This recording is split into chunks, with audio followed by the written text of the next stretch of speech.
hayatını kaybetmiş. Mike, o adam senin babandı. Merhaba. Gülümse onlara. En azından arkadaş olduğunu göster. Sen koca Mike'sın değil mi? Ben Sean. Ne giymiş bu çocuk?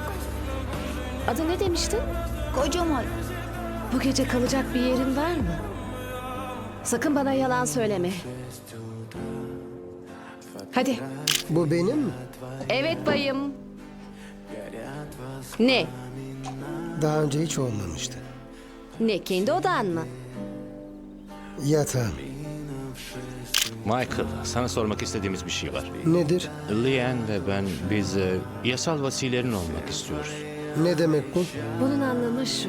Bu ailenin bir parçası olmak isteyip istemeyeceğini bilmek istiyoruz. Ben zaten olduğumu sanıyorum.